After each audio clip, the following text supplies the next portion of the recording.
Jóvenes, muy buenas noches, bienvenidos. Esta es la primera sesión de este año, esperamos tener unas 11 sesiones de Hablemos de Electrocardiografía y tratemos siempre de tener electrocardiogramas de sus pacientes, de los pacientes que les han originado dificultades o que ustedes han hecho un diagnóstico y les ha encantado haber tenido esa oportunidad de ser efectivos con el diagnóstico o se equivocaron y aprendieron de ese diagnóstico y quieren que todos aprendamos de él. De manera que envíenme a ese correo esos casos clínicos para que podamos aprender mucho de cada paciente y si cometemos errores es eso. El objetivo es que no se vuelvan a cometer. De manera que, bienvenidos. Ok, entonces empezamos. Esta paciente nos llegó, ven ustedes, aquí el 1 de enero a San Vicente de Paúl, remitido de uno de los municipios, 47 años. Es una señora de 47 años que consulta por palpitaciones y mareo. Se sintió realmente mal con las palpitaciones. En el momento que llega donde el médico se la encuentra con un pulso rápido y irregular y al auscultarla con una frecuencia cardíaca muy alta, con ritmo irregular, y al hacer una comparación de la frecuencia cardíaca con la frecuencia del pulso, había por lo menos 20 latidos de diferencia. Y sabíamos que esa paciente venía siendo estudiada por un soplo y muy probablemente tenía una valvulopatía.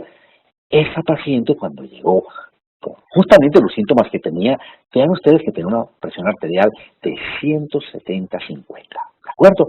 Y aquí tenemos el electrocardiograma que ustedes también tuvieron la oportunidad de ver. Aquí tenemos las derivaciones frontales con un trazado largo de 2, que está de 1, de 2, de 3, ABR, ABL, ABF. Ya clínicamente tenemos una sospecha con esa paciente, ¿cierto? Y tenemos aquí las derivaciones precordiales, de 1, de 2, de 3, de 4, de 5, de 6. Entonces, quiero oír las opiniones de ustedes. ¿Cómo enfocan esta paciente? ¿Cuál sería el diagnóstico electrocardiográfico y clínico? Al momento estaba demasiado rápido y de verdad muy difícil oír soplos. Ok, entonces ya empiezan a hacerse propuestas. Taquicardia supraventricular. Hay complejos estrechos, eso está interesante. Taquicardia supraventricular porque hay complejos estrechos y es una frecuencia muy rápida. Pero hay que ponerle apellido a esa vaina. Porque puede ser una taquicardia sinusal, una reentrada nodal, una fibrilación auricular, un flóter atrial, una taquicardia atrial, una taquicardia atrioventricular por movimiento circular. ¿Qué es esto? ¿Cuál de todas? Empiezan a proponernos fibrilación auricular con respuesta ventricular rápida con inestabilidad hemodinámica. Ya empieza a meterse la clínica allí. Ustedes, la clínica, bueno, ya alguien nos dice, mire, eso no es una fibrilación auricular, es una reentrada nodal. Y otro nos propone, mire, yo pienso que ese es un flóter atrial con unos bloqueos variables. Eso está interesante. Y alguien nos dice, por la clínica de disociación, pulso y frecuencia cardíaca, podría ser una FA como taquicardia supraventricular. Épale, alguien me pregunta, óyeme, pero si ese RR es constante, entonces, ¿cómo va a ser una fibrilación auricular? Y por eso otro nos dice, yo estoy de acuerdo con que esto es una reentrada nodal. Está bien esto de que tengamos tantas opiniones. Miremos cuidadosamente ese electrocardiograma, miremoslo y verán que aquí hay varias observaciones que son muy importantes para hacer un reconocimiento de la arritmia. Miren la dificultad que le da a uno cuando una frecuencia cardíaca está tan rápida. Uno piensa de que hay un RR constante, pero cuando mira todo el trazado se da claramente que el RR es completamente variable. Entonces, si encontramos un RR que es variable, estamos sacando de taquito una reentrada nodal, una taquicardia atrioventricular con movimiento ortodrómico. Estamos sacando de taquito una taquicardia sinusal, una taquicardia atrial monofocal. Entonces, cuando tenemos un RR variable, tenemos 3 posibilidades diagnósticas. Y es, primero que todo, una fibrilación auricular. La segunda es una taquicardia atrial multifocal o la posibilidad de que estemos frente a una taquicardia sinusal con muy frecuentes ectopias supraventriculares, porque son todos complejos estrechos. Que son esas las tres posibilidades que tenemos ante una, esto claramente es una taquicardia. No podemos utilizar el truco de decir, mire, 300, 150, 180, 220, porque aquí serían 300, 150, 140. Es variable, tendríamos que contabilizar. Recuerden lo que se hace cuando tenemos un ritmo irregular. Uno debe tomar 6 segundos, entonces escogemos 6 segundos, 1, 2, 3, 4, 5. Recuerden que si está a 25 milímetros por segundo, cada 25 milímetros hay un segundo. 1, 2, 3, 4, 5. 1, 2, 3, 4, 5. 1, 2, 3, 4, 5. 1, 2, 3, 4, 5. 1, 2, 3, 4, 5. Entonces tenemos 1, 2, 3, 4, 5, 6 segundos. Contabilicemos cuántos complejos hay allí. 1, 2, 3, 4, 5, 6, 7, 8, 9, 10, 11, 12, 13, 14, 15, 16, 17, 18, 19, 20. 200 por minuto. Miren lo rápido que está esto y justamente esta paciente que tiene una valvulopatía la tiene colapsada. ¿De acuerdo? Entonces, es interesante esa parte que esto nos permite a nosotros decir, esto es un RR variable, una frecuencia supremamente rápida que está colapsando a la paciente, la está llevando a una inestabilidad hemodinámica que está con una presión de 70-50, ¿de acuerdo? Entonces, fíjense ustedes cómo va uno a mirar y va a buscar si hay onda P para mirar si hay una taquicardia arterial multifocal. Una taquicardia sinusal de 200 es muy poco frecuente en una persona de 47 años, pero vamos, busquémosla. Y ustedes ven que donde el RR es mayor, ahí se alcanza a ver una línea de base que es ondulada, ¿sí? Fíjense que aquí uno no tiene la posibilidad. Yo voy a aprovechar para que de pronto miremos dos detalles de lo que serían las dos diagnósticos diferenciales y sería esto.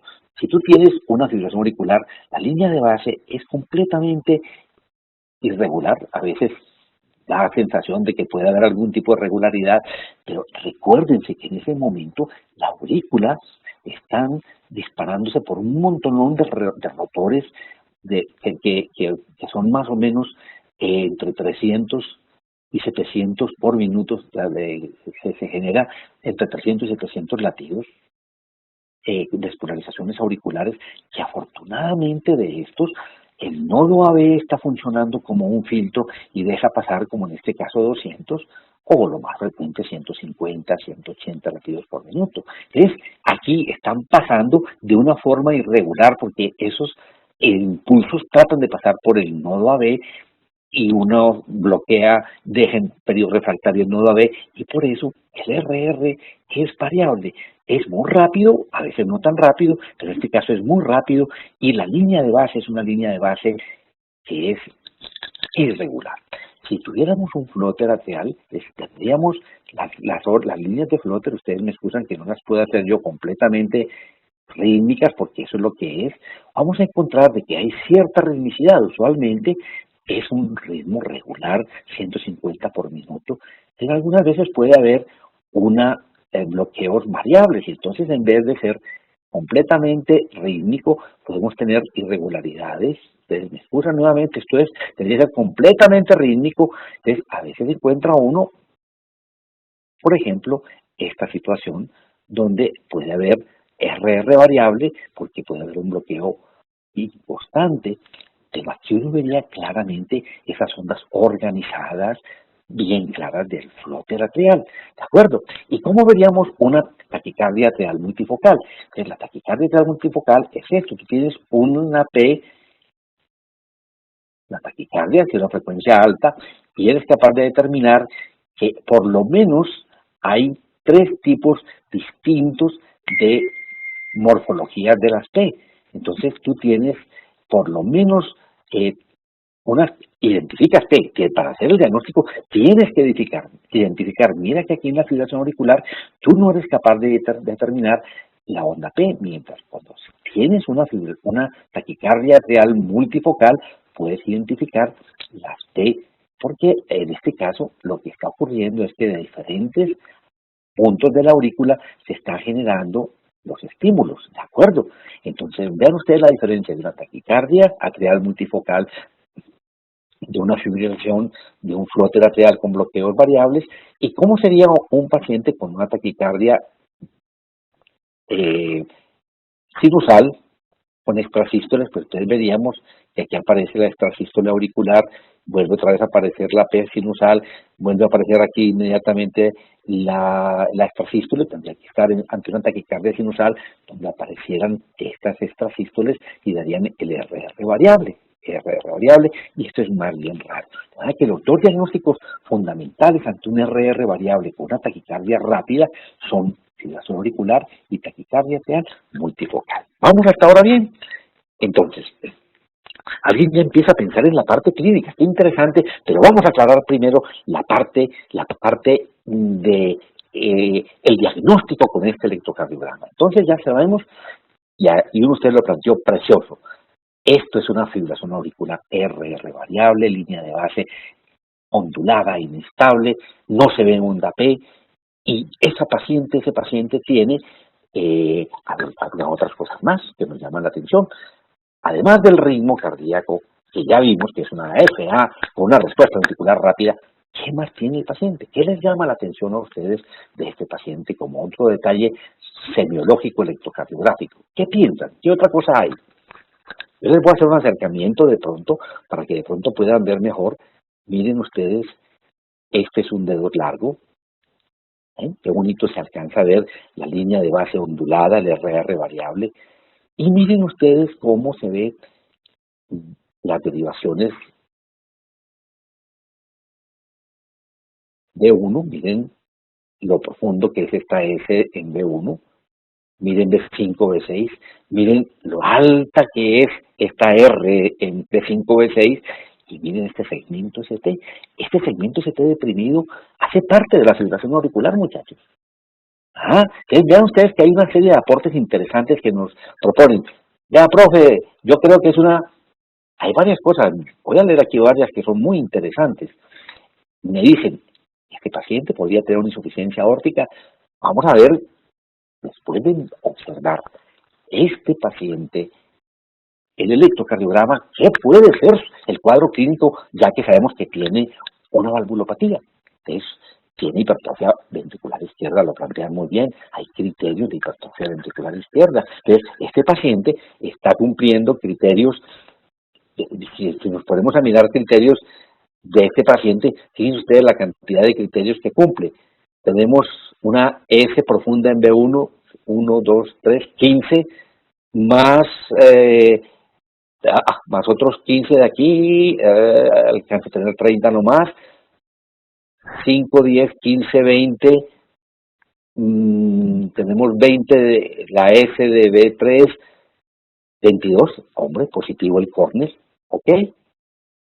Y el Peguero Lopresti, ¿recuerdan el nuevo criterio electrocardiográfico? Vean ustedes que tiene 20 milímetros la FDB3 y por lo menos 15 milímetros la FDB4.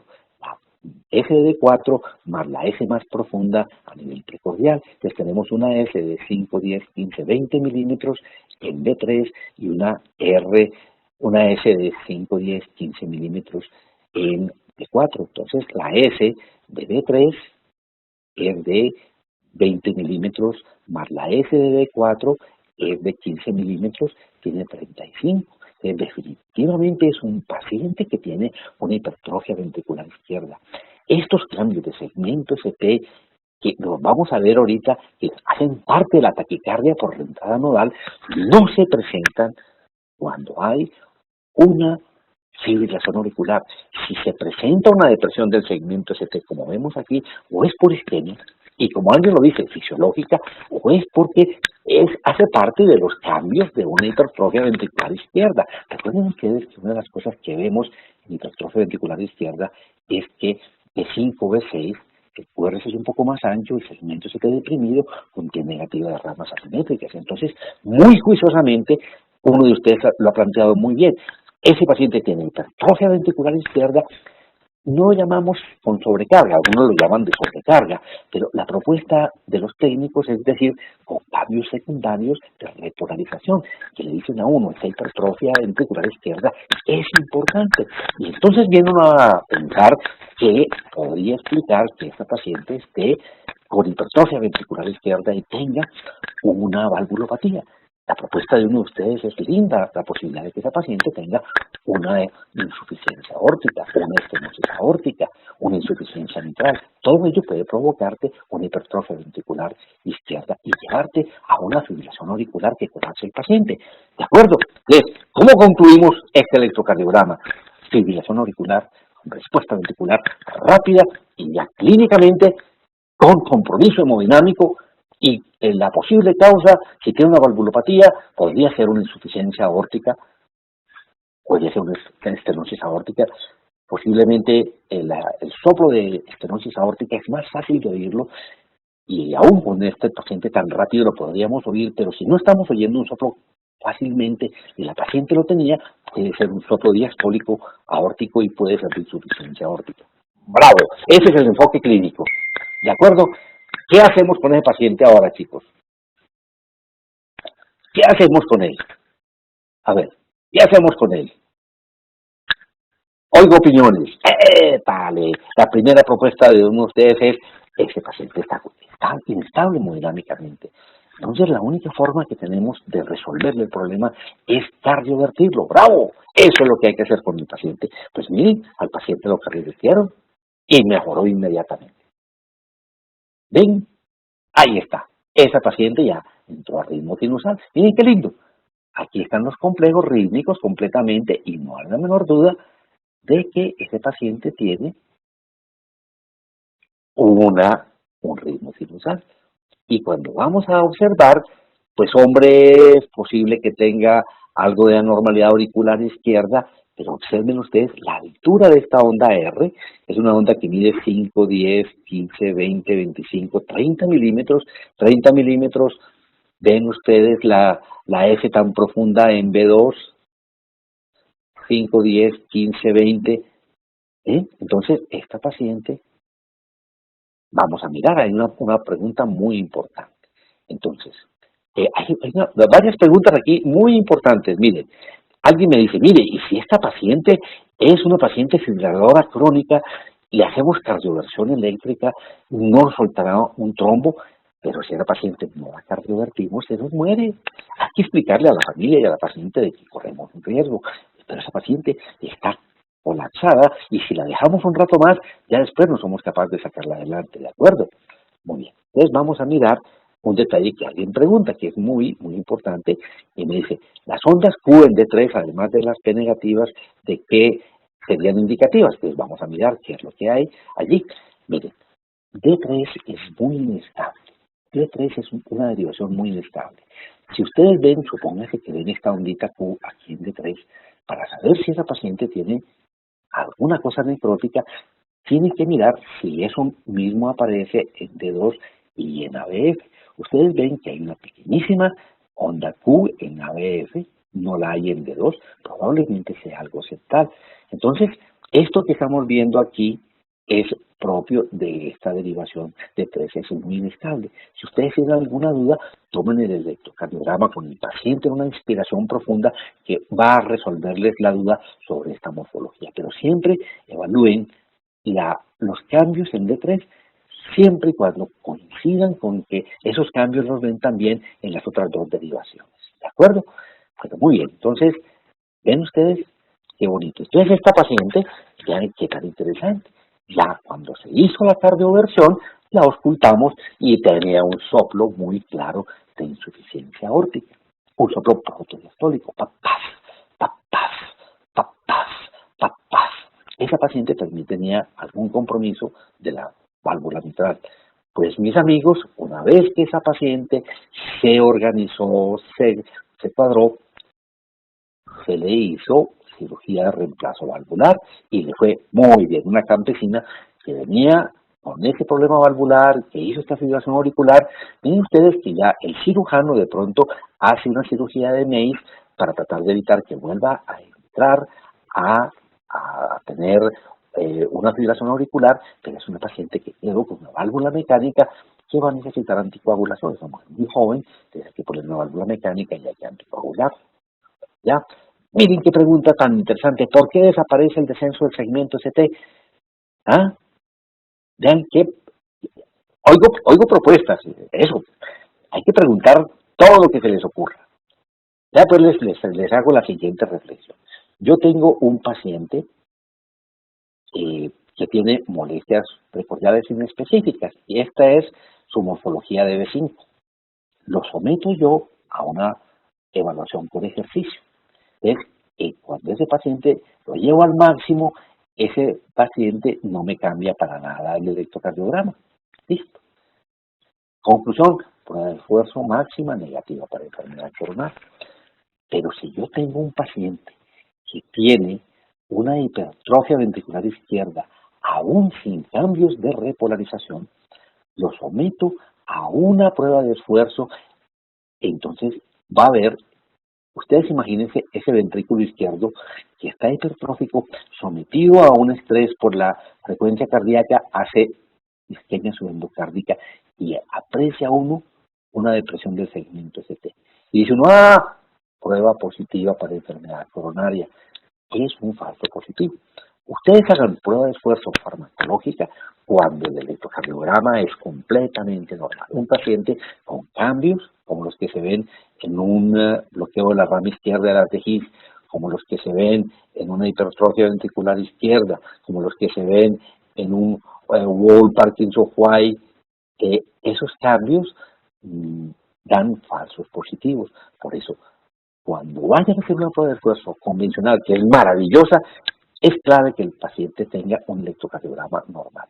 Si tiene hipertrofia ventricular izquierda con o sin cambios secundarios de repolarización, la prueba puede ser un falso positivo y aquí hay que acompañarlo con imágenes, como sería una ecocardiografía de estrés con ejercicio, idealmente. Es cuando hay anormalidades en el electrocardiograma, sobre todo en la repolarización, el electrocardiograma, la prueba de esfuerzo electrocardiográfica, no nos da una información para diagnóstico de enfermedad coronaria, nos ayuda a hacer diagnóstico de otras cosas, ¿de acuerdo? ¿Ya? Con esta paciente tú puedes empezar suave con 50 joules, 100 joules, usualmente una descarga corta, obviamente esa paciente está medio turbulenta, pero si no, la cedas para hacerlo, ¿de acuerdo? Alguien pregunta algo muy importante, ¿no? Miren, si una paciente tiene una hipertrofia ventricular derecha, lo conveniente es, ¿por qué le vas a hacer una prueba de esfuerzo a esa paciente que estás buscando? Porque tiene una hipertrofia ventricular derecha, es probablemente, con bloqueo de rama derecha, alguien pregunta si un paciente tiene bloqueo de rama derecha solamente, miren cómo es el bloqueo de rama derecha. Este es el cambio en B5, B6. No hay ninguna alteración en el segmento ST y se puede hacer la prueba de esfuerzo electrocardiográfica en el paciente con bloqueo de rama derecha sin ningún problema. ¿De acuerdo? Bueno, ¿qué más preguntas sobre este casito? Que yo creo que es un casito bien interesante. El médico lo manejó muy bien en el pueblo, lo remitió o le hizo la cardiografía. Aquí, en este caso se hizo en el Hospital San Vicente de Paúl, pero miren qué bonito cómo esta paciente se le pudo resolver todo su problema y el enfoque clínico, como lo hizo muy bien uno de ustedes, fue perfecto. Preguntas o comentarios. Pasamos al otro casito. ¿Algún comentario, algún detalle, muchachos? Bueno, vámonos para el siguiente casito. ¿Ya? Entonces, vean qué bonito, ya este paciente claramente tiene una R altísima en B6, pero los cambios de repolarización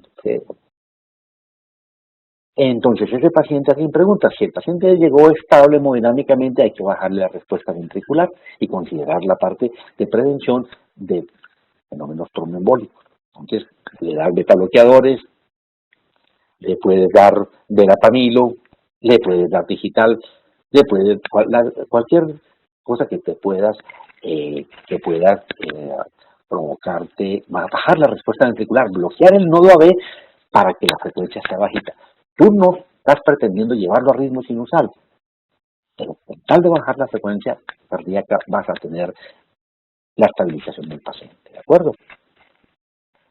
Claro, entonces lo que decíamos, ¿qué pregunta sobre El paciente con fibrilación auricular crónica, bájale la respuesta, anticoagúlalo y 15 días después, si consideras, viendo la ecocardiografía, que es un paciente que vale la pena hacerle cardioversión, le haces cardioversión. Pero ya está anticoagulado para evitar que tengas un tromboembolismo pulmonar que sería catastrófico, un tromboembolismo cerebral o sistémico que sería catastrófico. ¿De acuerdo? Bueno, listo. Entonces, viene este caso que también lo remitió un colega y ojalá el colega esté por ahí o de su zona, porque es bien interesante lo que aprendimos de esta paciente. Mire, ¿qué aprendimos de esta paciente? Aprendimos lo siguiente. Aprendimos, que si yo traigo un momentito ese aquí me doy cuenta de algo, es una mujer de 48 años de edad, campesina, que a veces los campesinos activos manejan frecuencias cardíacas bajitas y esta paciente pues tenía un problema de bradicardia, ¿no? Ella estaba siendo manejada por hipertensión arterial, fue a urgencias por cefalea y el médico le encontró 160-90. Consideró que podía darle un verapamilo, le dio una sola tableta de verapamilo de 120 miligramos. La paciente experimentó mareo, el paciente la notó bradicárdica porque la veía pálida, sudorosa, vio este electrocardiograma y la remite. La remite pensando de que fue el verapamilo el que causó el problema de esta paciente. Aquí tenemos el electrocardiograma. Vean ustedes el electrocardiograma, algo que nos llama mucho la atención y hay que informarlo es bajo voltaje generalizado y hay que buscar explicaciones para eso. Hay que ver por qué tan bajo ese voltaje, todas las derivaciones. Y aquí tenemos, siempre que ustedes tengan una bradia, una taquiarritmia, no dejen de tomar un dedo largo y un dedo largo, ¿de acuerdo? Entonces, tenemos una aproximación de lo que está pasando. Ustedes ven que aquí se ve algo arrítmico.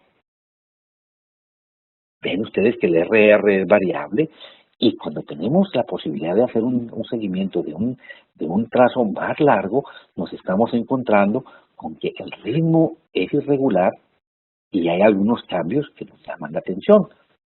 ¿Qué nos llama la atención?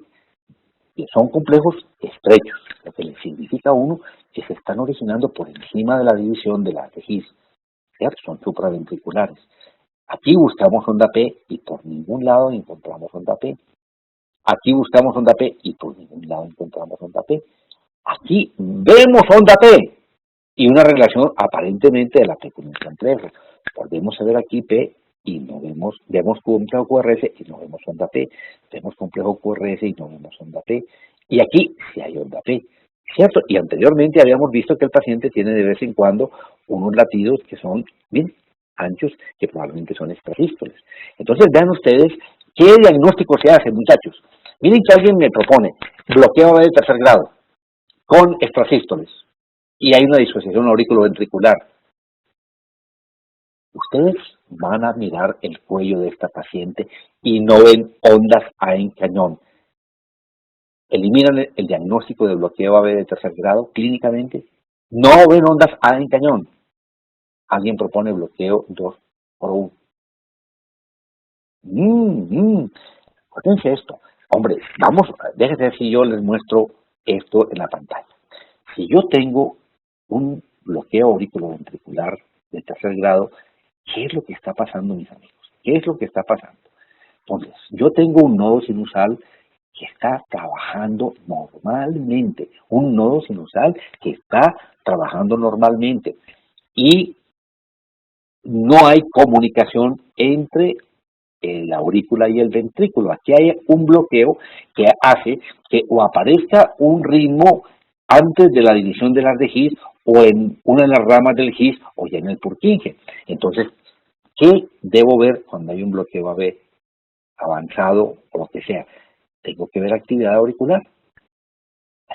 Debe haber actividad auricular, porque lo que hay es bloqueo de la conducción auriculoventricular, o sea que el nodo sinusal está trabajando. Entonces tengo que ver ondas P. ¿Y qué pasa? Si hay una desconexión entre aurícula y ventrícula, entonces ¿qué pasa? Aparecen los complejos QRS las ondas T por su lado y los complejos QRS por los suyos. Y miren, aquí que coincide una onda P con el complejo QRS, hay una onda en cañón en el pulso yugular. Entonces, si yo veo latidos, veo ondas A en cañón, ocasionalmente en el pulso yugular, en un paciente bradicárdico, tiene un bloqueo de tercer grado, sin necesidad de un electrocardiograma, ¿vale? Entonces, miremos lo que pasa aquí con este paciente. Lo que pasa con nuestro paciente es esto. Fíjense ustedes que detrás del complejo no hay onda P en este complejo, aquí sí. En este complejo no hay, aquí sí. ¿Qué es lo que está ocurriendo? Está ocurriendo lo siguiente, que el nodo sinusal no funciona bien. Dejó de funcionar, tiene que surgir un latido de escape del sitio donde sigue en capacidad automática, que es el tejido de unión, ahí el tejido de unión. Pero, correcto, deja de funcionar el nodo sinusal, ritmo de tejido de unión. No funciona el nodo sinusal, ritmo de tejido de unión, y miren la frecuencia, 300, 150, 175, 60, 50, 42, casi 35. Bien. Y hay momentos en que el nodo sinusal es capaz de funcionar y aparece, pero lo que predomina es un ritmo de tejido de unión. ¿De acuerdo? Es muy bien la propuesta, es un ritmo de tejido de unión, bravo muchachos, es un ritmo de tejido de unión y no es un bloqueo auriculoventricular, ya bien. ¿Por qué? Tendríamos que estar viendo aquí presencia de ondas P que tendrían la frecuencia esta, ¿sí? Entonces, tendríamos que estar viendo las ondas T por un lado y los complejos QRS por otro. ¿Entendido? Entonces, vean ustedes que es una de las cosas que uno ve cuando un medicamento puede frenar el nodo sinusal. Por ejemplo, si yo utilizo en un paciente verapamilo en dosis 240 dos veces al día y el paciente de pronto toma una dosis extra, o ese paciente de pronto el médico le formula un beta bloqueador, entonces está tomando un beta bloqueador más el verapamilo, esto bloquea el nodo sinusal y entra a ritmo tejido de unión por un efecto farmacológico. El lío de esta paciente es muy interesante y es de que el médico, pues hombre, la primera cosa que uno piensa cuando hay algún fenómeno es que pueda ser un efecto secundario de un medicamento. La vaina que sería una sensibilidad tremenda de la paciente. Y resulta que cuando llegó a Medellín, esa paciente, mire, el electro que tenía, un electro, ya no se veía bradicárdica y ya tenía definitivamente su ritmo sinusal. Mejoró el voltaje y tenía un ritmo sinusal. Y dijeron, sí, eso fue el verapamilo que le dijo al paciente y desarrolló ese ritmo de tejido de unión intermitente. Muy juiciosamente, el médico que le evaluó en nuestro hospital dijo, eso no, es muy difícil que la paciente con una sola tableta de verapamilo haga toda esa vaina. Empezó a interrogar a la paciente y la paciente no le contó al médico en ningún momento, pero se mantenía en el suelo, ya se había fracturado el hombro en una ocasión y según ella se había dañado la cirugía o en otra ocasión y ella decía lo siguiente y le contaba al médico, es que cuando yo me pongo la insulina en una paciente diabética, me pongo la insulina, me mareo, se me van las luces permanentemente en episodios sincopales y no el paciente a veces se queda calladito y le da la impresión de que esa vaina es algo propio de la vida. Uno tiene que preguntarle, entonces le preguntamos, que cuénteme, ¿usted ha tenido de pronto caídas? Decía que no. Y empezamos a preguntar, sí, una caída en el baño, y me fracturé el hombro. Le pedimos un holter y miren muchachos, esta cosa para que ustedes se sorprendan. Miren esto. Pausas, 2 y 3, 3.8.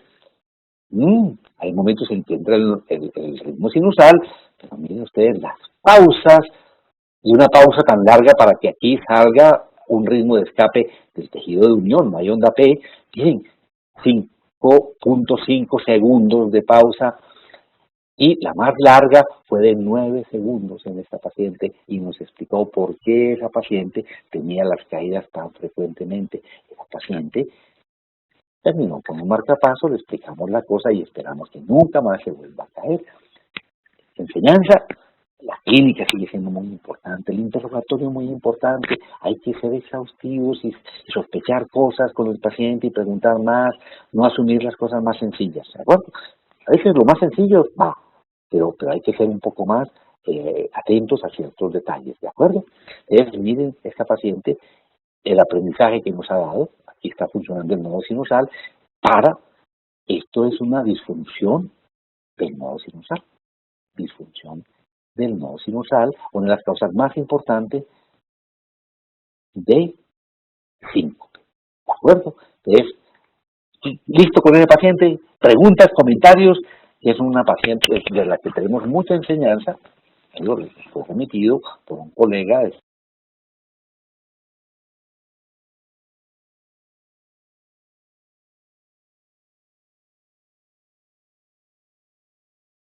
con esta paciente, eso es muy interesante. Pasamos al otro caso. ¿Algún comentario, chicos? Listo. Vámonos para el siguiente caso. Bueno, muy bien. Entonces, esto es un electrocardiograma que tiene un patrón que deben reconocerlo inmediatamente lo vean. No se les puede pasar este patrón. Si no lo han visto, ahora que lo van a ver, no se les va a olvidar y saben qué deben hacer cuando se enfrenten esta situación. Esta es una paciente joven, 38 años de edad. Sabemos que tenía una FA de reciente diagnóstico precitada. Le hicieron una cardiografía eléctrica y salió a ritmo sinusal y recuperó el estado de conciencia. Entonces, esto que están viendo ustedes aquí, no lo vayan a olvidar nunca. ¿El patrón cuál es? El patrón es este, miren, encuentran una taquicardia muy rápida. Vean lo rápido que es. Hay momentos en que sobrepasa 300 por minuto. Miren, este momento es mayor de 300 por minuto. RR variable es una FA. El RR variable, en este caso, diagnóstico diferencial, sería una taquicardia real, una taquicardia ventricular polimórfica. Pero cuando ustedes encuentran esta regularidad, no ven eso como en un acordeón, y ven esta anchura de complejos QRS, este es el patrón de una fibrilación auricular preexcitada, FA preexcitada. Y la única forma de sacar adelante a este paciente es cardiovertido. Entonces, por eso lo traje insistiendo en que deben reconocer el patrón. En estos días, en una de las revistas se llama, que saca de vez en cuando, retos electrocardiográficos, publicaron este caso. ¿Saben qué tan interesante que ustedes, de pronto los pacientes distintos, con algún hallazgo especial, puedan publicarlo? Este es un muchacho de 20 años, una mujer joven de 20 años, que se fue a estudiar emergencias porque después de estar en una carrera se puso maluquita y tenía palpitaciones y llegó con este electrocardiograma. Este patrón, veanlo, es un RR variable y demasiado rápido. Siempre se presenta de esta manera, FA preexcitada, y lo que hay que hacer con ella es cardiovertirla. Ahí no tenemos ninguna otra alternativa distinta, sino cardiovertirla, ¿de acuerdo? Muy bien. Ahora sí, vámonos a algo más complejo. Eso, otra vez, una chica de 23 años, asintomática previamente, vino por palpitaciones y mareo. Tenía una presión arterial.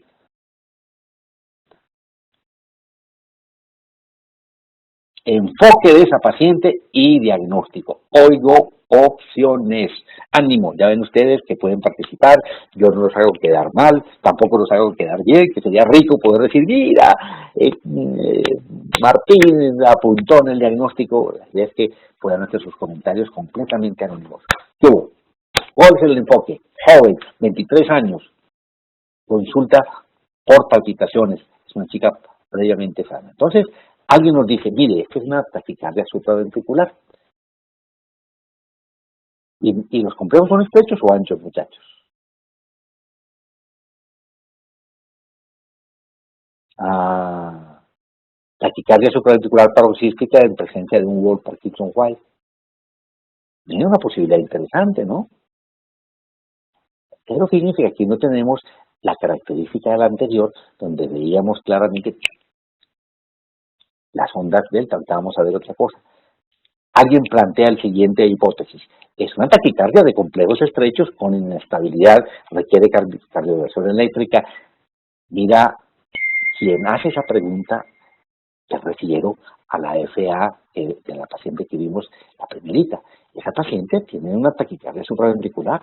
La FA es una supraventricular, pero está inestable y tienes que cardiovertirla. Es un paciente que tiene una taquicardia supraventricular comprometida hemodinámicamente, posiblemente tengas que cardiovertirla. Hay que pensar por qué tiene ese compromiso hemodinámico. Por supuesto que si te llega una paciente con una taquicardia supraventricular por la entrada nodal y tú le haces una maniobra vagal y la metes en ritmo sinusal, se mejora. Lo primero que debes hacer es posiblemente meterle líquidos, le alzas las piernas, se mejora la presión arterial y ese solo hecho, por reflejo, hace que te entre a ritmo sinusal. ¿De acuerdo? Pero si tienes una FA y si tienes, como en este caso, una taquicardia que mira, que son de complejos intermedios, no son ni tan anchos ni tan estrechos. Mira y verás. Te voy a mostrar la siguiente para que tú veas qué tan distinta es esta taquicardia. ¿La ves? Ahí definitivamente de complejos anchos, ¿no? Cuando tú ves este paciente, mira, aquí no le queda a uno la menor duda de que estamos frente a una taquicardia claramente de complejos anchos y yo tengo que decir, taquicardia rítmica de complejos anchos sin onda P, lo más probable es una taquicardia ventricular, pero mira cómo en esta de una jovencita estamos enredados, ¿cierto? Mira, estamos enredados, que es varias cosas en este electrocardiograma y lo traje por lo siguiente. Esa paciente consultó y observen ustedes que alcanza a tener 120 milisegundos, no es tan ancha. Y la morfología que tiene es una morfología que sugiere que tiene una R terminal en B1, tiene una morfología de bloqueo de rama derecha de las de His. Entonces, cuando tú tienes esto que está en el puro límite 120 milisegundos y que tiene esa morfología de bloqueo de rama derecho, te encuentras que obsérvate ABF. ABF es completamente negativo. Entonces, tienes un eje izquierdo, tienes un bloqueo de rama derecho, y entonces alcanzas a observar un fenómeno que es muy interesante y es esto que ustedes ven aquí, esta muesquita que observan en este punto. Estos detalles que estamos viendo aquí, morfología del bloqueo de rama derecha, eje desviado a la izquierda, como si fuera un bloqueo bifascicular, y estas muesquitas que están aquí en una persona joven, eso es una taquicardia fascicular. Entonces, está en uno de los fascículos de las de His y por eso el QRS no es tan ancho. Y esto responde a verapamilo. Es una de las pocas taquicardias de complejos anchos que responde a verapamilo. Es la taquicardia fascicular. Y vean qué lindo esto, y se lo digo, les estaba contando, cómo cuando ustedes tengan un caso interesante, aquí en este caso, uno de nuestros fellows de cardiología, el doctor Andrés Felipe Miranda, recibió este casito y junto con los electrofisiólogos, pues hombre, un caso especial de un hombre joven con una taquicardia amplia, ancha, de complejos incesante. Se empezó a buscar la causa y se encontró que había una banda moderadora. Y miren, esto fue publicado en una revista internacional, en el JACC, y miren que es exactamente igual a lo que estamos viendo. ADF negativo, el eje izquierdo. Miren la morfología de B1, bloqueado de rama derecho. ¿Ven? Entonces, este paciente tiene igual esta muesquita aquí, esta muesquita aquí, esta muesquita aquí. Esta morfología, para que no se les olvide ese patrón, es el de un bloque, es una taquicardia fascicular. Uno empieza dándole verapamilo, pero desafortunadamente no tenemos verapamilo. Aquí tocaría, ya que es de complejos anchos y está hemodinámicamente inestable, hay que cardiovertirla, y no tiene la menor duda. Ese paciente, tenga el diagnóstico que tenga, debe ser cardiovertida. ¿De acuerdo? ¿Ya? Eso, ese salió en Circulation. Perfecto, buena esa. Entonces, miren qué bonita la posibilidad y los estimulo a que tengan sus casos y los puedan documentar bien y se pueden mandar. Entonces, miren este paciente que ya sigue este caso, ya un caso especial por una banda moderadora como causa de esto y requirió ablación para poder sacar adelante a esta paciente, porque la cardiovertían y nada, la cardiovertían y nada, seguía allí hasta que no entraron con un catéter, localizaron el punto de la taquicardia y le hicieron ablación. ¿De acuerdo? Entonces, miren qué bonito eso de la taquicardia fascicular. Hay un detalle semiológico que no lo van a olvidar tampoco. Observen esta taquicardia que es toda, predominan esos complejos intermedios, pero miren que hay complejos que son más estrechitos. Miren que hay complejos más estrechitos. Esto es lo que se denominan latidos de fusión, que están entre un latido normal y un latido anchito, o ya el latido completamente estrecho. Ese latido de captura es muy característico de taquicardia ventricular, ¿cierto? Entonces, miren, esto se está originando en el ventrículo, en uno de los fascículos, simplemente en el fascículo anterosuperior o posterior, entonces se origina en el fascículo y como está tan cerquita de la aurícula, igualmente de la unión de donde se hace la división de las dos ramas del GIF, por eso el QRS no es tan ancho. ¿De acuerdo? Entonces, este es un recuerdo muy bonito de este patrón en personas jóvenes. Y fíjense ustedes que no tiene ese componente, el comportamiento maligno de una taquicardia ventricular, pero puede provocarle al paciente compromiso hemodinámico y necesita sacarlo con una cardioversión. ¿De acuerdo? Entonces, eso es lo que quería mostrarles de eso. Y entonces, quiero insistirles en los detalles. Aquí está lo que ustedes pueden encontrar en la publicación que se las vuelvo a recomendar de ACG Corner. En esa Corner, en, en este portal hay cosas muy lindas de electrocardiografía. Y miren, cuando hace una diagnóstico diferencial en una paciente que tiene una taquicardia ventricular de tipo isquémica con una taquicardia fascicular idiopática, observen nuevamente las características. El eje desviado a la izquierda, esta muesquita en la rama ascendente en la cara inferior, bloqueo de la rama derecha de las de His, R chiquita, S profunda en B5, B6, es bloqueo bifascicular, esa muesquita en la rama ascendente, un QRS no demasiado ancho, taquicardia ventricular fascicular. ¿Listo? Preguntas y comentarios, amigos. Alguien pregunta de una forma muy importante que si se podría simular una enfermedad del tronco. Lástima que no tengo en este momento el electrocardiograma de los pacientes que tienen enfermedad del tronco, pero recuerden que el paciente que llega por dolor de pecho que uno sospecha una enfermedad de tronco es el paciente que tiene la siguiente característica. Vamos a tratar de representarlo y verás. Entonces, es el paciente que llega con dolor de pecho característico. Listo, miren, les voy a mostrar esa página porque me interesa mucho que la consulten y que la aprovechen, hombre, miren. Esa es la siguiente, se llama ECG Corner y les tengo una nueva muy bonita. Ahorita vamos a terminar de discutir, posiblemente vamos a trabajar con un paciente que tiene un Parkinson White. Aquí, por ejemplo, están explicando, y ven ustedes la calidad de las imágenes para poder explicar cómo se genera la morfología de un Parkinson White.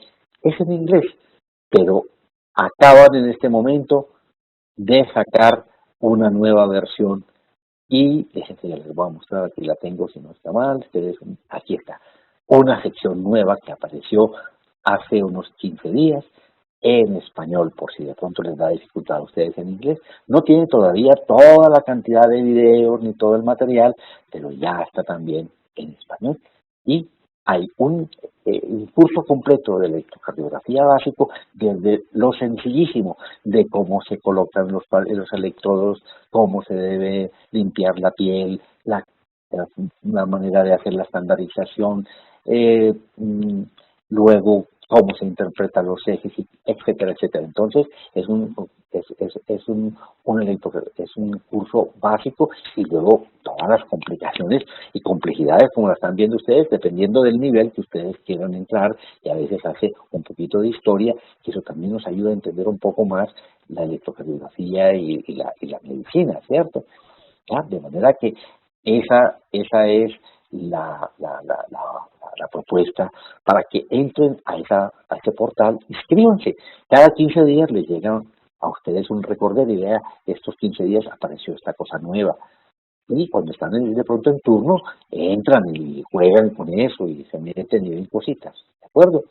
Entonces, esa es la parte. Para que redondeemos, tomemos este electrocardiograma de cómo enfrentamos los pacientes que tienen taquicardia de complejos Sánchez. ¿Ok? Entonces, volvamos otra vez, se llama, ¿ustedes están viendo el chat? No, ustedes no ven el chat. Alguien me dice que escribe en el chat. ¿Sí están viendo el chat? Ah, perfecto. Entonces, yo pensé que algunos no veían el chat. Listo, entonces, eso se llama ACG Corner. Ponen eso en la URL y listo, ahí entran, se inscriben, tienen que inscribirse y de ahí en adelante les sigue llegando. Esto no es comercial, está soportado por una empresa de dispositivos, pero no tiene lo más mínimo. Este es el doctor Wellens, que es un cardiólogo ya de edad, muy famoso, y el profesor Farré, que es un argentino muy encarretado con la docencia de médica. Pues este electrocardiograma me lo mandó un colega muy tempranito, un día a las 6:30, me dice, profe, vea, un paciente de 66 años viene a mi consulta de riesgo cardiovascular, es un paciente con hipertensión arterial y diabético, y está bien, pero yo no lo encuentro con una frecuencia muy alta y le tomo este electrocardiograma y miren la sorpresa que tengo, miren la sorpresa que tengo de este electrocardiograma. Entonces, ¿qué hago con él? Está bien hemodinámicamente, está con 120, 80, tiene un pulso muy rápido de 100, ahora el que tiene este paciente es rítmico, miren que es una taquicardia rítmica, tiene 300, 150, 180, 220 por minuto y no lo tiene colapsado. Vean ustedes, ¿ah? Entonces, ¿cómo enfrentamos esto? Esto lo enfrentamos mirando, primero que todo, si es rítmico o arrítmico. Ya vimos la trascendencia de ser rítmico o arrítmico para poder saber si es una AFA o no. Si es completamente rítmico, no es una AFA ni una taquicardia arterial multifocal. De complejos estrechos o anchos, definitivamente aquí sí no nos quepa la menor duda de que estamos frente a una taquicardia de complejos anchos. No nos queda la menor duda, casi tiene 18 milímetros, 180 milisegundos, 180 milisegundos. Ese QRS es supremamente ancho, ¿cierto? Entonces una taquicardia muy rápida, rítmica, de complejos anchos. Hombre, siempre tenemos que hacer el esfuerzo de buscar CIT, porque uno puede tener una taquicardia sinusal, no tan rápida, con bloqueo de rama. Y aquí no vemos por ningún lado onda P, sin onda P. Tenemos como posibilidades diagnósticas 3. En el 90% de probabilidades es una taquicardia ventricular. En un 10% puede ser supraventricular, y aquí sería el que sea un Wall Parkinson-White o el que sea una taquicardia supraventricular con bloqueo de rama, en este caso sería un bloqueo de rama derecho, ¿cierto? Con bloqueo de rama derecho. Tenemos esas 3 posibilidades. Si el paciente llega hemodinámicamente inestable, no nos importa lo que sea y hay que cardiovertirlo. Y punto. Por eso resolvemos el problema del paciente. En este caso, que está inestable hemodinámicamente, pues hombre, por lo menos echemos una miradita al electrocardiograma. Yo les recomiendo, sobre todo, el algoritmo de BDK porque es bastante bueno y es muy fácil porque todo lo que hay que hacer es mirar ABR. Vean esto lo que uno mira de ABR. Cuando uno tiene una taquicardia ventricular, fíjense ustedes lo que está pasando. Si yo tengo una taquicardia ventricular es porque se está originando en una cicatriz o en una zona inflamatoria o isquémica del ventrículo izquierdo. Y la forma como se hace la despolarización es por contigüidad y va usualmente de la punta del corazón hacia arriba. Entonces, ABR se me vuelve positivo cuando normalmente siempre es negativo. Entonces, si yo tengo una R en ABR, puedo decir que es una taquicardia ventricular. Entonces, vean ustedes lo que estamos observando en este caso. Vamos a buscar esta morfología de una Q rápida y luego esa fase positiva es de taquicardia ventricular. La única que es de supraventricular con bloqueo de rama es esta trifásica R chiquita S R'. Y miren, la otra es de que empieza una onda Q y sobre todo una onda Q que tiene una rápida deflexión, una deflexión muy rápida a diferencia de esta que vemos ancha. Entonces, en este caso, nos encontramos con una situación de ese ABR que tiene bien esta fase inicial y luego totalmente positivo. Apunta, como lo dice uno de ustedes, a una taquicardia ventricular. De manera que este paciente, yo de todas formas, ante la situación del paciente que está completamente estable hemodinámicamente, es un paciente que hay que hacerle maniobras vagales, porque puede ser una taquicardia supraventricular con bloqueo de rama, o puede ser un WPW, con un movimiento antidrómico, es decir, de que si tiene un asa anómalo, está haciendo un movimiento en el cual baja por el asa anómalo y sube por el GIS y hace por eso una taquicardia de complejos anchos. De manera, si yo le hago maniobra vagal y ¡pram! Se resuelve, entra ritmo sinusal, ya me resolvió el problema. Está el paciente en ritmo sinusal y ya sé que no es una taquicardia ventricular. Sí. Acuérdense la maniobra más sencilla, levantar las piernas del paciente bruscamente, ponerlo a hacer un valsalva modificado. Entonces, en este caso, ¿qué pasó? Se le hicieron las maniobras vagales, el colega me dijo, yo, profe, nada, está en la misma situación. Cuando empezó a bajarse la presión arterial y claramente no tenía en ese momento porque estaba en un consultorio de riesgo cardiovascular, lo remitió inmediatamente para un lugar de atención de urgencias y fue necesario hacerle una cardioversión. Desde que me mandó este electrocardiograma, que eso fue como a finales de noviembre, lo he estado martirizando, averiguando qué pasó con ese paciente, buscando un electrocardiograma después de que se cardiovirtió, contame qué pasó con el paciente y no ha sido capaz y cada vez le doy un coscorrón cuando no me consigue esa información. Por eso es tan importante, chicos, de que a uno, veo que muchas veces uno ve al paciente y no le hace seguimiento, ¿cierto? Entonces, ese paciente, pues, si no resuelve con maniobras, yo le pondría, y sigue estable hemodinámicamente, amiodarona y lo vigilo. Pero si se estabiliza,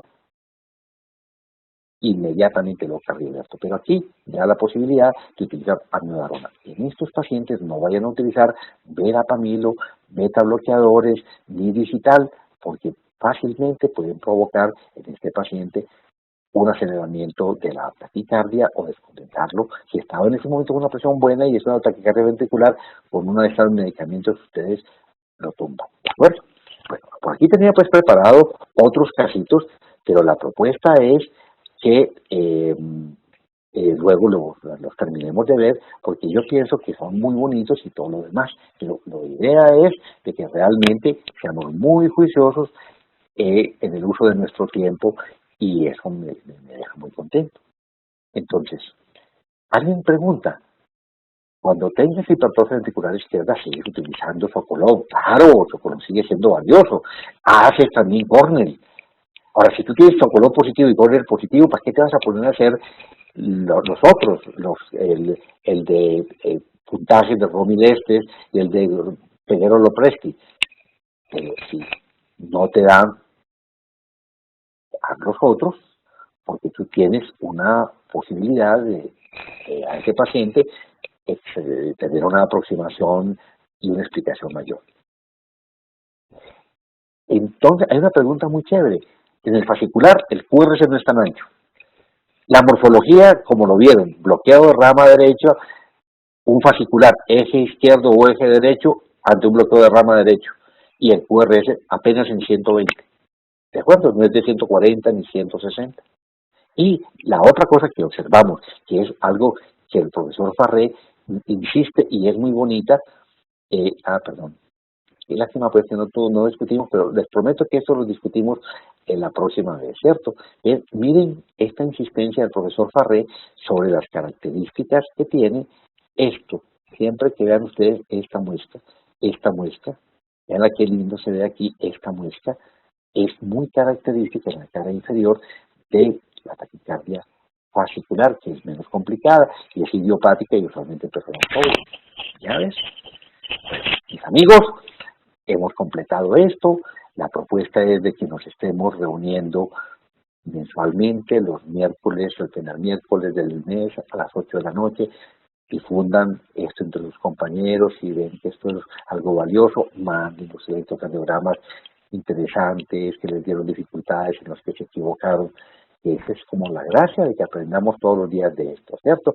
Y entonces, mañana me dijeron que estaba el video en la página. Ustedes pueden encontrar algo que se llama Aulas Abiertas de la Facultad de Medicina en YouTube, y ahí están las grabaciones. De todas maneras, yo les mando bien el link para que probamos esto. Eso, cada miércoles yo les mando un link diferente.